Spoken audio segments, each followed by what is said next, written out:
Hello everyone. Last video में हमने discuss किए some basic operations on set. Set पे क्या बेसिक ऑपरेशंस होते हैं, यूनियन, इंटरसेक्शन एंड डिफरेंस।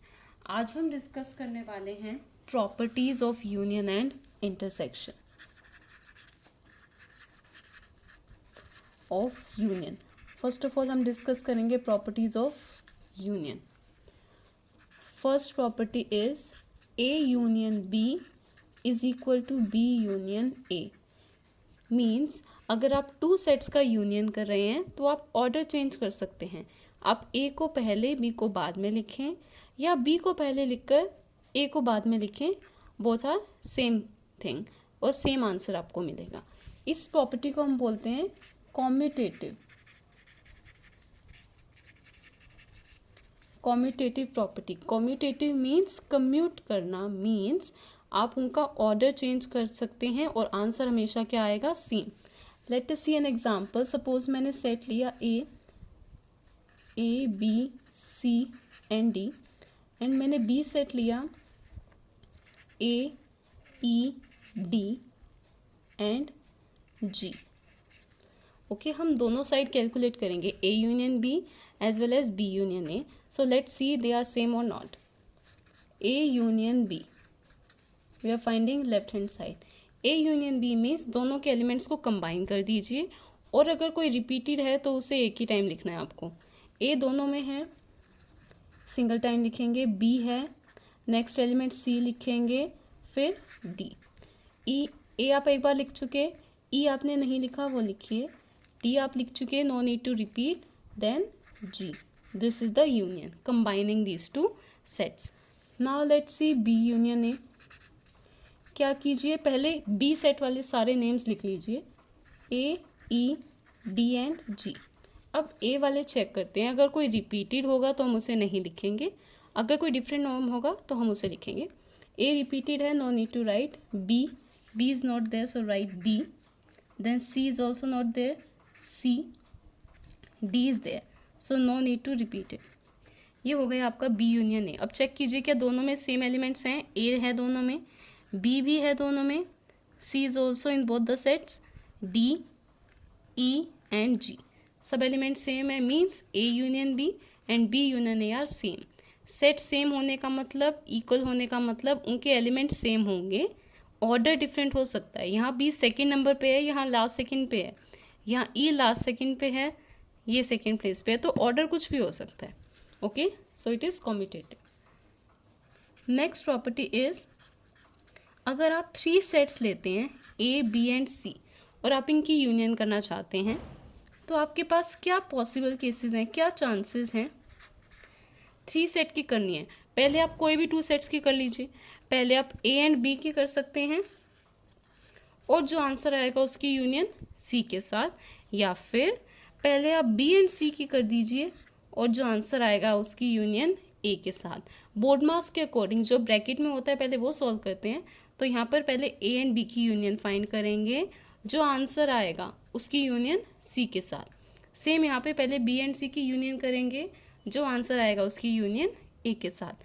आप ऐसा भी कर सकते हैं, आप ए एंड सी की यूनियन लें और जो आंसर आएगा उसकी यूनियन किसके साथ लें, बी के साथ। Let us see an example, and इस प्रॉपर्टी का नेम है एसोसिएटिव प्रॉपर्टी। लेट्स सी, हमने थ्री सेट्स लिए। ए सेट लिया हमने 1 2 एंड 3, बी सेट हमने लिया 3 4 एंड सी सेट हमने लिया 1 एंड 5। ओके, तो अब हमें इन थ्री सेट्स की क्या लेनी है, union. Left side and right side, two sides हैं। पहले लेफ्ट साइड देखते हैं। What is left side, A union B and union C. जो ब्रैकेट में है पहले उसे सॉल्व करेंगे। पहले किसकी यूनियन लेनी है बेटा, ए एंड बी सेट की। लीजिए ए एंड बी, सिर्फ इन दोनों सेट्स को देखिए। एक सेट पूरा लिख लीजिए, 1 2 3, बी के साथ यूनियन। 3 रिपीट हो जाएगा, क्या डिफरेंट एलिमेंट है, 4। अब इसकी यूनियन किसके साथ, सी सेट के साथ। सी कैसा है, 1 एंड 5। अब इनकी यूनियन दोनों को क्या करना है, कंबाइन करके लिखना है, और रिपीटेड एलिमेंट नहीं लिखेंगे, एक ही बार लिखेंगे repeated element, sorry. 1 2 3 4 and 5. It was left hand side. Now look at the right hand side. A union B union C. इसमें बेटा ब्रैकेट वाला पहले सोल्व करेंगे, मीन्स पहले किसकी यूनियन लेंगे, बी एंड सी की. सो ए यूनियन बी एंड सी की यूनियन देखिए, बी एंड सी क्या होगी यूनियन, 3 4 1 एंड 5. 3 4 1 एंड 5.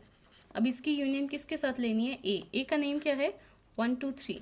सो 1 2 3 की यूनियन 3 4 1 एंड 5 के साथ क्या होगी यूनियन, 1 2 3 4 एंड 5.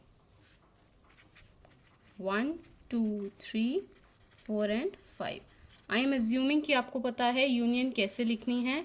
अगर आपको ये नहीं पता है यूनियन कैसे लेते हैं टू सेट्स की, तो आपको मेरी प्रीवियस वीडियो देखनी चाहिए इससे पहले. सो यहाँ देखिए लेफ्ट हैंड साइड पे क्या सेट आया था, 1 2 3 4 5. सेम राइट हैंड साइड पे क्या सेट आया, 1 2 3 4 5. मीन्स आपको अगर 3 सेट की यूनियन लेनी है, आप इन दोनों की पहले लीजिए या बी और सी की पहले लीजिए, answer will be same. Okay, now moving to the next property which is law of identity. Listen to it carefully. तो हमारी नेक्स्ट प्रॉपर्टी है बेटा law of identity. Identity means पहचान. इसमें देखिए क्या यूनिक है, आपने कोई भी सेट लिया ए, ओके, इसकी यूनियन की आपने एम्प्टी सेट यानी 5 के साथ, तो आंसर क्या आएगा, लेट्स चेक. मैंने एक सेट लिया ए जिसमें एलिमेंट्स हैं 1 2 एंड 3. 5 सेट, 5 तो एम्प्टी होता है, उसमें एक भी एलिमेंट नहीं है, तो आप इनकी यूनियन में लिखेंगे.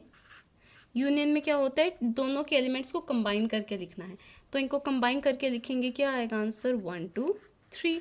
तो आंसर क्या आया, ए के ही इक्वल, ए सेट क्या था 1 2 3. सो जब आप ए यूनियन 5 करते हैं तो आंसर क्या आता है आपका, हमेशा ए. ये बात आपको ध्यान रखनी है, 5 के साथ किसी भी सेट की यूनियन करेंगे, ओके, 5 के साथ आप किसी भी सेट की यूनियन करेंगे तो हमेशा वो सेट लिखा जाता है. अब इसे आइडेंटिटी लॉ क्यों कहते हैं, लिसन केयरफुली. ए की आइडेंटिटी, ए की पहचान, उसकी आइडेंटिटी चेंज नहीं हुई, सेम रही. ए जो पहले था वही बाद में रहा, ठीक है, इसलिए ए की आइडेंटिटी चेंज नहीं हुई, इसे कहते हैं law of identity. And 5 is called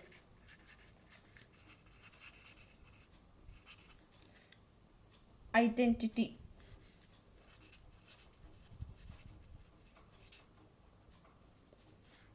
off union भी लिख सकते हैं आप.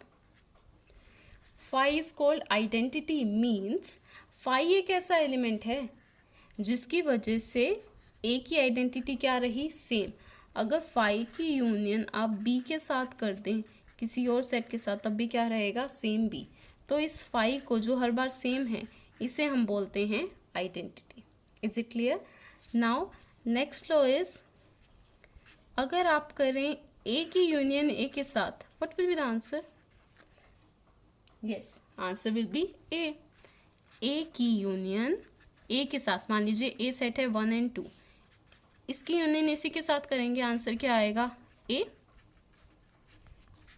It is called idempotent law. Idempotent law का मीनिंग क्या है, कोई भी सेट आप 2 बार लिख रहे हैं, 2 टाइम्स लिख रहे हैं, वो क्या होता है, इडम्पोर्टेंट लॉ. आप इंटरसेक्शन में भी करेंगे सेम, जब भी कोई सेट 2 टाइम्स लिखा जाए, यूनियन उसी के साथ हो, तो उसे क्या कहते हैं, idempotent. A union A is A. Now your last property is, you can say law of universal set means अगर आप A की यूनियन यूनिवर्सल सेट के साथ करें, हमने करा था यूनिवर्सल सेट क्या होता है, सबसे बड़ा पॉसिबल सेट जिसके अंदर A क्या हो, कंटेंट हो, तो इसकी यूनियन क्या आएगी, लेट्स चेक. सपोज मैंने A सेट लिया, वोवल्स का set, A E I O U. Universal set क्या होगा, ऑल अल्फ़ाबेट्स. ओके, अब मैं इनकी करना चाहती हूँ union, A union universal set. क्या होगी इनकी यूनियन? ये सेट आएगा। इसमें क्या है, ए टू जेड सारे अल्फ़ाबेट्स हैं, सभी अल्फ़ाबेट्स हैं, तो यानी इसमें ए ई आई ओ यू ये सब एलिमेंट्स भी होंगे। तो आप रिपीट नहीं करेंगे, जब आप यूनियन में लिखेंगे तो उसमें सारे अल्फ़ाबेट्स आ जाएंगे, ऑल अल्फ़ाबेट्स। तो इसकी यूनियन किसके इक्वल हुई बेटा? यू के ही इक्वल। लेट सपोज हम कोई छोटे सेट से समझते हैं। ए सेट लिया मैंने 1 2 3, यूनिवर्सल सेट है 1 2 3 अप टू 10 तक हमने लिया यूनिवर्सल सेट। अब इन दोनों की यूनियन आपको करनी है, तो क्या आएगा आंसर? ये एलिमेंट्स रिपीटेड हैं, एक ही टाइम लिखेंगे आप, so answer will be 1 2 3 up to 10। अब ये देखिए 1 to 10 कौन से सेट का नेम था बेटा? यू सेट का। तो यानी आंसर किसके इक्वल आया है? यू के। सो अगर आप ए की या किसी भी सेट की यूनियन यूनिवर्सल सेट के साथ करते हैं तो answer will be always universal set. एक चीज़ देखिए, यहाँ पे जो बिगर सेट है यूनियन में वही सेट लिखा जाएगा। ओके, तो आज हमने कुछ प्रॉपर्टीज़ की हैं यूनियन की। ऐसे ही सेम प्रॉपर्टीज़ होती हैं आपकी इंटरसेक्शन के साथ भी। प्रॉपर्टीज ऑफ इंटरसेक्शन, सॉरी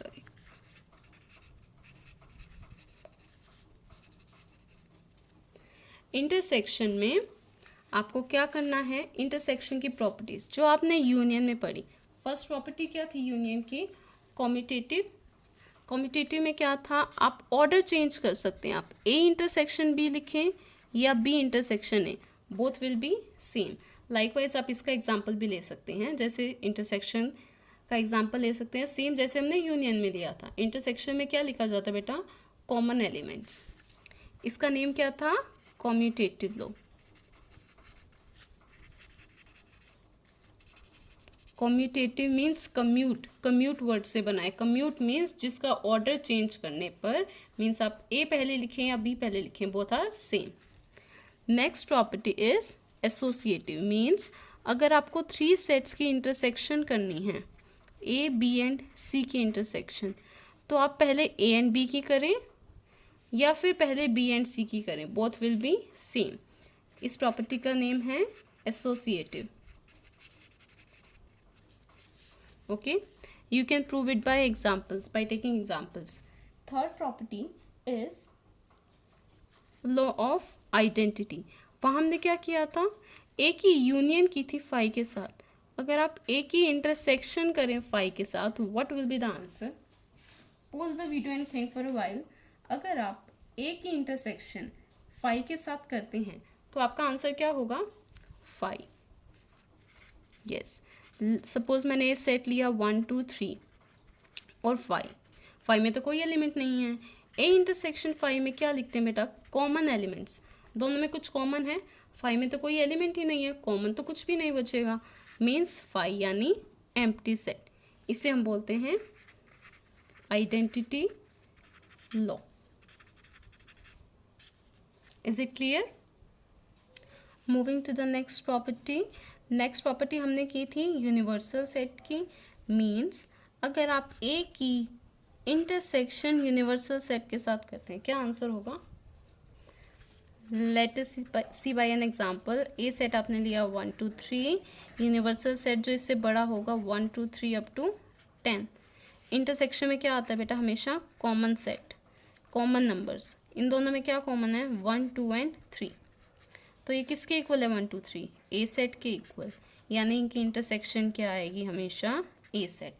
एक चीज़ ध्यान रखो, सिर्फ जब आप ऐसे इंटरसेक्शन करते हो, इंटरसेक्शन हमेशा छोटा सेट आता है। ये इन दोनों में छोटा सेट है, छोटा सेट आता है हमेशा इंटरसेक्शन में, और यूनियन में आता है हमेशा बड़ा सेट यानी बिगर set, set with more numbers. Okay, next हमारे पास एक प्रॉपर्टी है, हमने एक और ड्रॉ किया था इडम्पोर्टेंट लॉ। इडम्पोर्टेंट मीन्स सेम सेट की इंटरसेक्शन उसी सेट के साथ, मीन्स ए की इंटरसेक्शन ए के साथ। What will be the answer? Yes, answer will be A. Suppose A set है 1 2 3, इसके इंटरसेक्शन 1 2 3 के साथ what will be the common part 1 2 3, okay, तो उसकी इंटरसेक्शन क्या होगी A. This is idempotent law.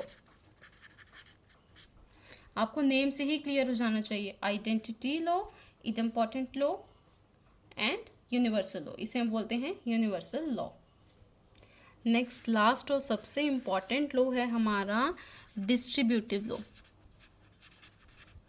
Her law के नेम से ही क्लियर है आपको क्या करना है। डिस्ट्रीब्यूट करना मीन्स बांटना, ठीक है। डिस्ट्रीब्यूटिव लॉ में हमेशा 2 डिफरेंट ऑपरेशंस होंगे, यूनियन एंड इंटरसेक्शन। मान लीजिए हमने 3 सेट्स लिए और कर रहे हैं A union B intersection C. 3 set होंगे और ऑपरेशंस डिफरेंट होंगे, एक यूनियन है तो दूसरा क्या होगा बेटा इंटरसेक्शन। आप इंटरसेक्शन बाहर लिख सकते हैं, यूनियन अंदर, ठीक है, वो भी करेंगे। डिस्ट्रीब्यूटिव लॉ में क्या करना है, डिस्ट्रीब्यूट करना है, किसको, यूनियन को डिस्ट्रीब्यूट करना है इंटरसेक्शन पे। पहले इसको नंबर से देखते हैं। आप ये लिखते हैं 2 × 3 + 2, ये भी डिस्ट्रीब्यूटिव लॉ है। वैसे आप कर देते हैं 3 + 2 5, 5 2 = 10। एक्चुअल में क्या है, 2 को आप अंदर भी मल्टीप्लाई करेंगे 3 से भी, और 2 को मल्टीप्लाई करेंगे 2 से भी। आप कैसे लिखते हैं 2 × 2 2 × 3 + 2 × 2, ये लिखते हैं आप। हमने क्या किया, मल्टीप्लाई को 3 पे भी डिस्ट्रीब्यूट किया और 2 पे भी। सेम यहाँ करना है, कैसे करेंगे, ए यूनियन बी के साथ भी और ए की यूनियन सी के साथ भी, और बीच में कौन सा साइन आएगा, इंटरसेक्शन। जो 3 और 2 के बीच में प्लस का साइन होता था वही यहाँ बीच में आता था प्लस साइन। सेम यहाँ बी और सी के बीच में इंटरसेक्शन का साइन है, वो यहाँ आएगा बीच में इंटरसेक्शन के, ओके। अगर हमें करना है A intersection B union C, pause the video for a while और खुद करके देखिए कि आप इसको डिस्ट्रीब्यूट कर पाते हैं करेक्टली। इंटरसेक्शन को डिस्ट्रीब्यूट करना है ओवर यूनियन, तो पहले क्या लिखेंगे, A intersection B and A intersection C. A की इंटरसेक्शन बी के साथ भी और ए की इंटरसेक्शन सी के साथ भी, और दोनों के बीच में कौन सा साइन आएगा, यूनियन का साइन।